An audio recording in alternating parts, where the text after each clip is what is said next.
I am just the messenger. The cold weather making another appearance next week, and many folks are bringing out those space heaters. But before you do, the Now's Ray Daniel shows us how to keep you and your family safe.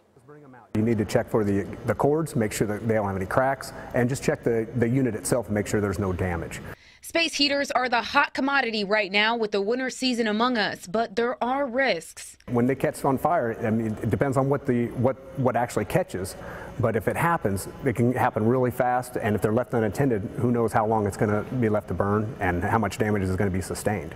According to the National Fire Protection Association, the latest statistics show that roughly 80% of home heating fire deaths involve space heaters. It is very serious. But in the wintertime, obviously, with the cooler temperatures, people use them more, they set them out, and sometimes, unfortunately, they do get left unattended.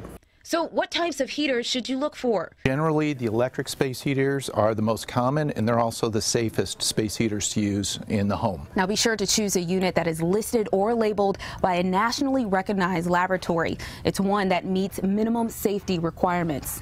For kerosene heaters, there are certain things to keep in mind. To make sure if you're using a fuel source space heater that you crack a window. Two reasons for this. One, you want to make sure that you don't have an overload of carbon monoxide because the fuel source will produce that. And also you don't want to deplete all the oxygen in the room. By having a window cracked, you're going to allow more oxygen to come into the room. The other thing to consider is you're adding a heat source to the room, so it's always a good idea to make sure that you have smoke detectors, working smoke detectors, and working carbon monoxide, especially if you're using a fuel-sourced space heater. For the Now KC, I'm Ray Daniel. Here's some more news you can use when it comes to space heaters. Make sure they're placed in low traffic areas so they aren't kicked or tipped over, and young children cannot get access to them. Make sure they are at least 3 feet away from anything that can burn, and be sure to plug them in directly to the outlet, not an extension cord.